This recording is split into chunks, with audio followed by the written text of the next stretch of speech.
नमस्कार दोस्तों, साल 1989 की बात है। बॉलीवुड स्टार्स विनोद खन्ना, अमजद खान और डिंपल कपाड़िया एक फिल्म की शूटिंग कर रहे थे। इस फिल्म का नाम था लेकिन, एक ड्रामा मिस्ट्री बॉलीवुड फिल्म भूत के बारे में। फिल्म की कहानी में एक औरत का भूत महल में भटक रहा था और मुक्ति चाहता था। इस फिल्म की शूटिंग हो रही थी जयपुर के महल में। एक दिन हुआ क्या कि शूटिंग का बड़ा आम दिन था। दिन खत्म हुआ, लोगों ने पैकअप किया शूट से। सूरज ढल गया, रात हुई और उस रात डिंपल कपाड़िया अपने बेड पर लेटी हुई थी। वो कहती हैं कि अचानक से उन्होंने एक औरत को अपने बेड के साइड पर बैठे हुए देखा। उस औरत के साथ उन्होंने बातचीत करी और उनके अंदर फीलिंग आई कि ये औरत एक भूत थी।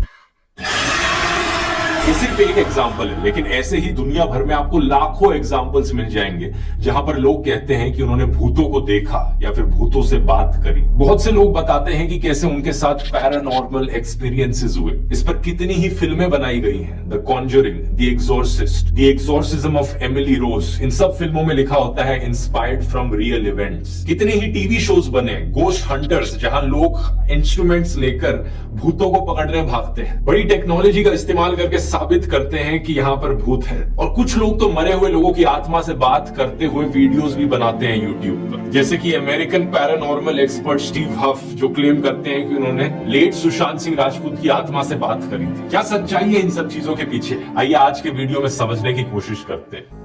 सुशांत की आत्मा की लाइव गवाही है। भूतों का स्कूप। क्या भूत प्रेत सचमुच होते हैं? कुछ जगह ऐसी भी हैं जहां आज भी लोग जाने से बचते हैं। कहा जाता है कि रात स्थान पर भूतों का साया रहता है। अद्भुत और कल्पनीय और विश्वसनीय। सबसे पहले ऐसी घटनाएं दोस्तों जहां जवाब बड़ा ऑब्वियस है, उन्हें साइड में रखते हैं, जैसे कि फॉक्स सिस्टर्स का फेमस केस। साल 1800s में अमेरिका में 3 बहनें बड़ी फेमस थी स्पिरिचुअल लोगों के बीच में। इन 3 बहनों को फॉक्स सिस्टर्स करके पुकारा जाता था और लोग कहते थे कि बहुत ही छोटी उम्र से ये 3 बहनें भूतों और आत्माओं से बात कर सकती हैं। जब भी लोगों को किसी की आत्मा से बात करना होता था तो वो इन बहनों के पास जाते थे। ये बहनें आत्माओं से सवाल पूछती थी और रिस्पॉन्स में इन्हें इनकी कमरे की दीवारें इन्हें बजती हुई सुनाई देती थी। कई बार क्या होता था, इन्हें ब्लैंक कार्ड्स पर मैसेजेस लिखे हुए दिखते थे। इनके जो ये स्पिरिट टॉकिंग सेशंस थे, आत्माओं से बात करने के सेशंस थे, ये उस जमाने में बड़े पॉपुलर हो गए थे अमेरिका में और इन 3 बहनों ने इससे बहुत पैसा कमाया। लेकिन एक दिन हुआ क्या कि इनमें से एक बहन के हस्बैंड की मौत हो गई। ये हस्बैंड बहुत ही कट्टर क्रिश्चियन थे और इन चीजों में मानते थे। उन्होंने अपनी वाइफ से कहा था कि ये सब करना बंद कर दो, भूतों से बात करना बंद कर दो। अपनी हस्बैंड की मौत के बाद ये एक बहन डिप्रेशन में चली गई, ड्रिंकिंग करना शुरू कर दिया और बाकी दोनों बहनों के साथ लड़ाई हो गई इस चीज को लेकर। फिर एक दिन क्या हुआ, इस एक बहन ने पब्लिकली जाकर कन्फेस कर दिया कि ये तीनों बहनें कितने सालों से लोगों को बेवकूफ बनाई जा रही थी। ये कोई भूतों और आत्माओं से बात नहीं करती थी, बस ये छोटी मोटी ट्रिक्स खेलने लग रही थी। कभी धागे से बांध के एप्पल को साइड में रख दिया कि कुछ गिरने की आवाज आए, कभी चुपके से अपने ही पैरों से बजाने लग गए कि ऐसा लगे कि दीवारों पे बजने की आवाज आ रही है। इस एक बहन ने कहा कि लोग इतने इमोशनल होते थे कि लोग इस डिल्यूजन में आ जाते थे। लोगों को ऐसा भी लगने लगता कि आत्माएं उन्हें टच करने लग रही। ऐसी ही एक और फेमस कहानी है एमिटीविल हॉन्टेड हाउस की। न्यूयॉर्क में एक घर था जो इसका नाम था एमिटीविल। वहां पर एक रॉनी नाम के इंसान ने अपने पूरे परिवार का मर्डर कर दिया घर में। जब कोर्ट में पेश किया गया इस बंदे को तो इसने कहा कि एक्चुअली मेरे से वॉइसेस सुनाई देती थी घर में, उन भूतिया आवाजों के प्रेशर में आकर इसने मर्डर किया। इसके बाद एक और परिवार था जो मूव इन हुआ इस घर में, जॉर्ज और केथी का परिवार। उन्होंने कहा कि उन्हें भी आवाजें सुनाई देने लगी, उन्हें भूत दिखने लगे। उन्होंने भी पैरानॉर्मल एक्टिविटीज होती हुई देखी इस घर में और फाइनली इन्हें घर छोड़कर भागना पड़ा। क्या मिस्ट्री थी इस कहानी की?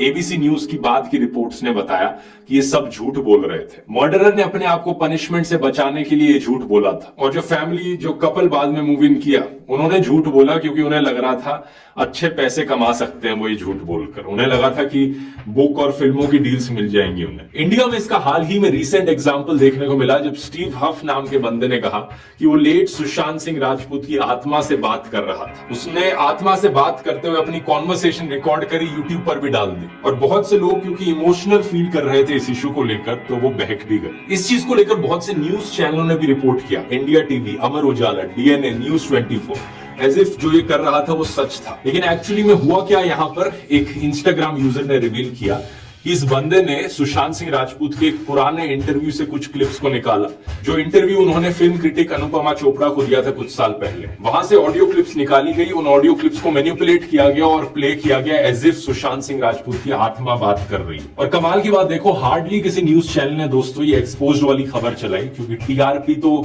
लोगों के ये सुपरस्टिशियस बिलीफ्स को अपीज करने से मिलती है। साइंस और लॉजिक पर बात करने से कहां इन्हें टीआरपी मिलेगी। अच्छा, तो ऐसे फ्रॉड लोगों को, झूठे केसेस को साइड में रख देते हैं जहां पर लोग झूठ बोलते हैं, लेकिन उन केसेस का क्या जहां पर लोग झूठ नहीं बोल रहे हैं? उन फिल्मों का क्या जो रियल लाइफ इंसिडेंट से इंस्पायर्ड है? 2017 में फिल्म आई थी वेरोनिका, जिसमें दिखाया गया है कि सोलर एक्लिप्स के दिन वेरोनिका और उसके दोस्त स्कूल की बेसमेंट में जाते हैं और एक वीजी बोर्ड का इस्तेमाल करते हैं वेरोनिका के मुर्दा पापा और उसके मुर्दा बॉयफ्रेंड को कांटेक्ट करने के लिए। एक नन बीच में आकर इस रिचुअल को इंटरप्ट कर देती है, ये वीजी बोर्ड टूट जाता है और वेरोनिका में एक डीमन घुस जाता है, वो पोजेस हो जाती है। अब इंटरेस्टिंग चीज ये है कि इस फिल्म में लिखा गया है ये इंस्पायर्ड बाय रियल इवेंट्स। तो क्या रियलिटी में ऐसा हुआ था? जो रियल स्टोरी है यहाँ पर वो एक लड़की की है जिसका नाम था एस्टेफानिया। इस रियल लाइफ केस ने इतनी अटेंशन ड्रॉ करी थी कि पुलिस रिपोर्ट में भी मेंशन किया गया था कि लड़की के घर पर कुछ पैरानॉर्मल एक्टिविटी जरूर हुई है। अगर आप ऐसी फिल्में देखते हैं तो आपके अंदर भी ये फीलिंग आती होगी कि इतनी सारी फिल्मों में दिखाया जा रहा है तो सच तो होगा ही, कुछ ना कुछ तो सच होगा जो दिखाया जा रहा है। ऐसा नहीं हो सकता कि सभी कुछ गलत हो, स्पेशली जब यहाँ पर लिखा गया है कि ये फिल्म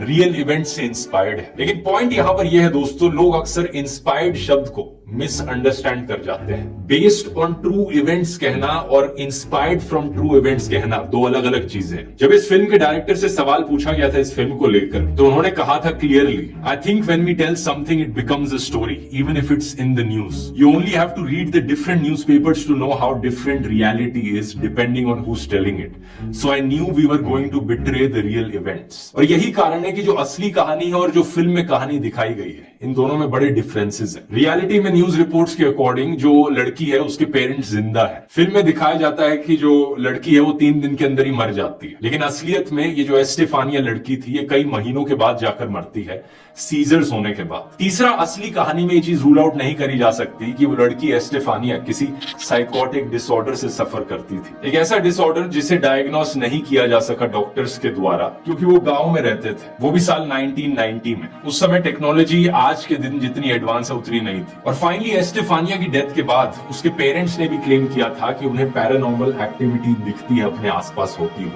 उन्हें अपनी बेटी की चीख सुनाई देती। लेकिन जब इनकी मदर के ऊपर साइकोलॉजिकल एग्जामिनेशन करी गई तो पता चला कि इन्हें इमोशनल इंस्टेबिलिटी, एंजाइटी और नीड फॉर अटेंशन है। इसे एक केस की थोड़ी डिटेल में मैं इसलिए जा रहा हूं क्योंकि अक्सर हमें ऐसे केसेस में ऐसी कहानियां सुनने को मिलती हैं। ये एक टिपिकल एग्जांपल है जिन केसेस से इंस्पायर्ड होकर फिल्में बनाई जाती हैं, ये हॉरर फिल्में। आप पूछोगे, मान लो एक फैमिली मेंबर को कोई साइकोलॉजिकल इलनेस थी, लेकिन अगर पूरा ही परिवार इस तरीके से बिहेव करे और कहे कि हाँ हमने कोई पैरानॉर्मल एक्टिविटी होते हुए देखी थी, तो उस केस में क्या होगा? ऐसे केसेस में भी दोस्तों एक फिनोमेना है जिसे नाम दिया जाता है mass psychogenic illness, also known as shared psychotic disorder. ये चीज हमें फेमस बुरारी केस में भी देखने को मिली थी, जहां पर मास सुसाइड हुआ था 11 फैमिली मेंबर्स का। दिल्ली का फेमस केस है। ऐसा ही एक बिजार केस देखने को मिला था ऑस्ट्रेलिया के एक परिवार में, जहां पर 5 लोगों का परिवार एक रोड ट्रिप पर निकला था। अचानक से इन सबको पैरानोया हो गया कि कोई इनको मारने निकला है। धीरे धीरे परिवार के लोग एक दूसरे से सेपरेट हो गए और गायब हो गए। हालांकि बाद में ये मिल गए। ये केस लेकिन बताया जाता है शेयर्ड डेल्यूजनल डिसऑर्डर का, SSD,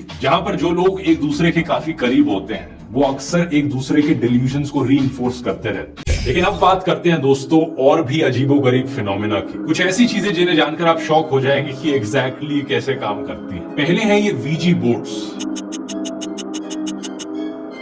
इनकी स्पेलिंग होती है OUIJA, लेकिन प्रोनाउंस इन्हें वीजी किया जाता है। इन्हें आपने बहुत सी फिल्मों में देखा होगा, exorcist, paranormal activity, Conjuring 2। India में भी जो फिल्में बनी है जैसे कि a death in the Gunj, Z5 पे एक वेब सीरीज आती है, उनमें भी दिखाया गया है। कहा जाता है बेसिकली ये तरीका है आत्माओं से बात करने का। इस बोर्ड पर कुछ अल्फाबेट्स और नंबर्स लिखे होते हैं और यस और नो लिखा होता है। एक ट्रायंगुलर सा पॉइंटर होता है जिसे प्लैंचेट कहते हैं। इसे इस्तेमाल करने के लिए लोग एक अंधेरी सी जगह पर जाते हैं, कुछ मोमबत्तियां जलाते हैं और आंखें बंद करके रिक्वेस्ट करते हैं कि हे आत्मा हमारे पास आ जाओ। कोई आत्मा अगर इधर उधर घूमने लग रही है तो हमारे से बात करो आकर। फिर वो अपना हाथ इस पॉइंटर पर रखते हैं लोग और आत्माओं से सवाल पूछते हैं, और आत्मा अगर यस और नो में जवाब देगी तो अक्सर लोगों का हाथ इस ट्रायंगुलर पॉइंटर से यस और नो की तरफ मूव करने लग जाता है। अब इंटरेस्टिंग चीज ये है दोस्तों कि लोग अपना हाथ खुद से इधर उधर मूव नहीं करते। कुछ लोग करते होंगे जो मजाक के लिए कर रहे हैं, लेकिन एक्चुअली में बहुत से ऐसे लोग हैं जो इन वीजी बोर्ड्स का इस्तेमाल करते हैं और खुद से अपने हाथ को इधर उधर मूव नहीं करते। इनका हाथ अपने आप इधर उधर मूव होने लग जाता है।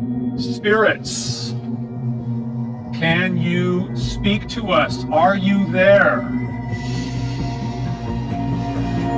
और इन्हें लगता है कि आत्मा ऊपर से इनके हाथ को हिलाने लग रही है, ये आत्माओं से बात कर पा रहे हैं। ऐसा कैसे पॉसिबल हो सकता है? इसके पीछे एक साइंटिफिक फिनोमेना है, इडियोमोटर इफेक्ट। इडियोमोटर इफेक्ट एक ऐसा साइकोलॉजिकल फिनोमेना है जहां पर हम अनकॉन्शियसली अपनी बॉडी की मूवमेंट करते हैं, हमें बिना कॉन्शियसली पता हुए। हमारा हाथ कहीं पर हिलने लग रहा है और हमें उसका पता भी नहीं है। अक्सर आपने देखा होगा जब आप सोने चलते हैं बिस्तर पर, नींद आने से सिर्फ कुछ मिनट पहले अक्सर आपको ऐसी फीलिंग आती होगी कि आप कहीं से गिर गए, स्लिप कर गए या नीचे गिर रहे हो और एक झटके से आपकी नींद खुल जाती है। इस चीज को नाम दिया जाता है हाइपनिक जर्क। आपकी बॉडी अनकॉन्शियसली मूव कर रही है, आपकी बॉडी को लगा कि वो गिर रही है नीचे से और अचानक से एक झटका लगता है। अब हाइपनिक जर्क इडियोमोटर इफेक्ट से अलग चीज है, लेकिन सिमिलर है। फर्क ये है कि हाइपनिक जर्क आपको तब होता है जब आपको नींद आने वाली होती है, लेकिन इडियोमोटर इफेक्ट आपको जागते हुए देखने को मिल सकता है। इन वीजी बोर्ड्स में अगर आपका हाथ इधर उधर हिलकर यस या नो की तरफ अपने आप जाने लग रहा है, तो ये इसका एक बड़ा एग्जाम्पल है। आपका ब्रेन आपकी बॉडी को सिग्नल दे रहा है उस तरफ मूव करने के लिए और आपको कॉन्शियसली इस चीज का पता भी नहीं है। तो जो लोग वीजी बोर्ड्स में सही में विश्वास रखते हैं, जिन्हें लगता है कि सही में वो किसी आत्मा से बात करने लग रहे हैं, उनके दिमाग में अनकॉन्शियसली इमेजेस और मेमोरीज क्रिएट होती हैं उस आत्मा को लेकर, उस इंसान को लेकर जो मर चुका है। वो जब सवाल पूछते हैं, उनका दिमाग उन मेमोरीज और इमेजेस को इस्तेमाल करके रिस्पॉन्ड करता है और उनका ब्रेन अनकॉन्शियसली उनकी बॉडी को मूव करने को कहता है। इस चीज को लेकर कई साइंटिफिक स्टडीज भी करी जा चुकी है। एक सिंपल टेस्ट है इसका, ब्लाइंड फोल्ड टेस्ट। अगर सही में कोई आत्मा उस प्लानशेटे को, उस पॉइंटर को घुमा रही होती, तो जब लोगों को ब्लाइंड फोल्ड पे लगा दिया जाता है, लोगों की आंखें बंद कर दी जाती हैं, तो भी वो सही डायरेक्शन में मूव करना चाहिए पॉइंटर। लेकिन एक्चुअली में होता क्या है कि वो सही डायरेक्शन में मूव करने की जगह अजीबोगरीब रिस्पॉन्सेज देता है वो पॉइंटर। यस या नो अगर लोगों को दिखता ही नहीं है कहां पर है, तो उस पॉइंटर को कहीं पर भी पॉइंट करने लग जाते हैं। यही इडियोमोटर इफेक्ट हमें उन लोगों में देखने को मिलता है जो क्लेम करते हैं कि वो पोजेस्ड हो चुके हैं, उनके अंदर किसी की आत्मा घुस चुकी है। हर केस में ऐसा नहीं है कि लोग झूठ बोलने लग रहे हैं। अगर उन्हें लगता है कि उनके अंदर आत्मा घुस चुकी है और वो इस तरीके से बिहेव कर रहे हैं, तो एक्चुअली में ऐसा हो सकता है कि उनकी बॉडी अनकॉन्शियसली मूवमेंट्स कर रही हो उनके बिना पता हुए। इसलिए उन्हें ऐसा लगने लग रहा है कि मैं तो पोजेस्ड हो गया हूं, ये पोजेस्ड हो गई हूं, मेरी बॉडी बिना मेरे कंट्रोल के मूव करने लग रही है। अनकॉन्शियस माइंड का कमाल है। सिमिलरली कुछ लोग कहते हैं कि उन्हें ऑटोमेटिक राइटिंग का गिफ्ट मिला हुआ है। वो आत्माओं से बात करके अपने आप उनका हाथ चलने लग जाता है, वो लिखने लग जाते हैं। सेम चीज है ये फिर से। ज्यादातर लोग जो ऐसा कहते हैं वो तो ऑब्वियसली झूठ बोल रहे हैं, लेकिन जो सच भी बोल रहे हैं इनमें से, उनके साथ यही इडियोमोटर इफेक्ट देखने को मिल रहा है। लेकिन इस इफेक्ट को साइड में रखकर उन गोस्ट हंटर्स का क्या, जो इतनी इक्विपमेंट लेकर जाते हैं भूतों को पकड़ने के लिए, उसकी भी थोड़ी एनालिसिस कर लेते हैं। अक्सर ये जो कैमरा इस्तेमाल करते हैं गोस्ट हंटर्स, ये इंफ्रारेड कैमरा इस्तेमाल करते हैं जो थर्मल पैटर्न्स कैप्चर करता है। ये भूतों को इसी थर्मल कैमरा में पकड़ते हैं जिसे देखकर लगता है कि ये नेगेटिव फोटोग्राफ ली गई हो।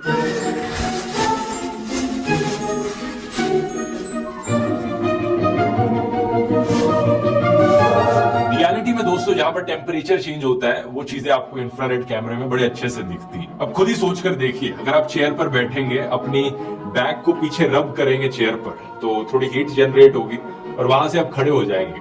उस चीज को इंफ्रारेड कैमरे में देखेंगे तो आपको दिखेगा कि ऐसा लगेगा कि चेयर पर कोई बैठा हुआ है। असलियत में क्या है, वहां पर थोड़ी सी ज्यादा गर्मी अभी भी मौजूद है चेयर के उस हिस्से में। इसी चीज का एक और इंटरेस्टिंग एग्जांपल है, अगर बाथरूम से आप निकल कर आ रहे हैं और आपके पैर गीले हैं, फर्श पर चल के जाएंगे, उसे इंफ्रारेड कैमरे में देखेंगे, ऐसा लगेगा कि भाई यहाँ से तो भूत चल के गए, क्योंकि आपके पैरों का टेम्परेचर अलग है आपकी बॉडी के टेम्परेचर से। इस इंटरेस्टिंग वीडियो को देखिए यहाँ पर, जो और डिटेल में से समझाता है। Perhaps you're all sitting around the dining room table, having a seance, calling on spirits from the past. The thermal pattern you might catch could be someone that was sitting in a chair, perhaps. Another thought that came to mind, maybe it was a crew member from one of those shows leaning up against the wall. In this shot here, my thermal reflection as I walk across a wood floor in a home could be mistaken for something else. अब इसके अलावा ये ghost hunters अपने साथ अक्सर एक EMF metre लेकर चलते हैं। ये ईएमएफ मीटर भी बड़ी इंटरेस्टिंग चीज है। अगर आपके आसपास कोई सेल फोन है या टू वे रेडियो है या किसी भी तरीके का इलेक्ट्रॉनिक डिवाइस है जहां से इलेक्ट्रोमैग्नेटिक वेव्स निकलती है, ये मीटर पे रीडिंग दिखने लग जाती है। एक कंप्यूटर माउस से लेकर कैमरा बैटरी पैक तक इस मीटर को इधर उधर सुई कर सकता है इसकी। फिर ये अक्सर यूज करते हैं मोशन सेंसर लाइट्स। अगर कोई चूहा भी किसी खंजर बिल्डिंग में साइड से निकल कर जा रहा है तो ये मोशन सेंसर टर्न ऑन हो जाएगा और ये कहेंगे देखो भूत दिख गया यहाँ पर। लेकिन इन सारी टेक्निकल चीजों का इस्तेमाल करके जो बकवास सुनाई जाती है उसे टीवी पर ऐसे प्रेजेंट किया जाता है कि सही में यहाँ पर भूत दिख गए। ये चीज अमेरिका में भी करी जाती है, इंडिया में भी करी जाती है, बहुत से देशों में करी जाती है। आज तक पर एक टीवी शो आता है अद्भुत, अविश्वसनीय, अकल्पनीय करके, जिसमें हॉरर बैकग्राउंड म्यूजिक के साथ कुछ वीएफएक्स चलता है और एंकर श्वेता सिंह भूतों के बारे में लोगों को दिखाती हैं। सदियां बीत जाती हैं, लेकिन कुछ ऐसे सवाल होते हैं जिनका जवाब कभी नहीं मिलता। अब ये लोग अगर 2000 के नोट में नैनो चिप ढूंढ सकते हैं तो ये भूतों को भी ढूंढ सकते हैं। लेकिन क्या किया जाए, टीवी पर भूत दिखाने से टीआरपी मिलती है, सिनेमा में भूत दिखाने से बॉक्स ऑफिस का पैसा मिलता है और आजकल तो यूट्यूबर्स भी भूतों की कहानियां दिखाने लग गए हैं। एक्चुअली में कुछ गलत नहीं है ये सब करना, एज लॉन्ग एज एंटरटेनमेंट के तौर पर इन चीजों को दिखाया जा रहा है। हॉरर फिल्में मुझे भी देखनी पसंद है, बड़ा थ्रिल मिलता है उन्हें देखकर, डर की जो फीलिंग आती है मजा आता है उससे। लेकिन अगर कोई टीवी शो, फिल्म या कोई भी यूट्यूब पर वीडियो कहता है कि यहाँ पर पक्का पक्का कोई भूत देखा है, ये भूत और ये आत्मा तो असली है, ये चीज बकवास है। लोगों को एंटरटेन करना एक अच्छी चीज है, लेकिन लोगों को झूठा विश्वास दिलाना, बेवकूफ बनाना और सुपरस्टिशन को बढ़ावा देना, ये बहुत गलत है। अच्छा, वैसे उस डिंपल कपाड़िया वाले केस का क्या, जिसकी बात मैंने वीडियो के शुरू में करी थी। एक्चुअली में बात यह है दोस्तों कि उस फिल्म में लेकिन में डिंपल उस रोल को खुद ही निभा रही थी, जो गोस्ट का रोल था। उनका कैरेक्टर ही उस पर आधारित था। जब उन्होंने गोस्ट इनकाउंटर एक्सपीरियंस किया तो उन्होंने जाकर पद्मिनी देवी को बताया, दी एर्स्टवाइल प्रिंसेस। उन्होंने रिप्लाई दिया कि एक्चुअली में डिंपल पूरे दिन से शूटिंग करने लग रही थी भूत बन के। तो कोई बड़ी चीज नहीं है कि उनके दिमाग में ये चीज बैठ गई हो और उसकी वजह से ये डिल्यूजन उनके साथ हुआ हो। He said, listen, Dims, the thing is that you are shooting all day as a ghost. So therefore, at night, I'm sure you woke up and you thought there was somebody else with you. आप भी चौकन्ने रहिए इन चीजों को लेकर।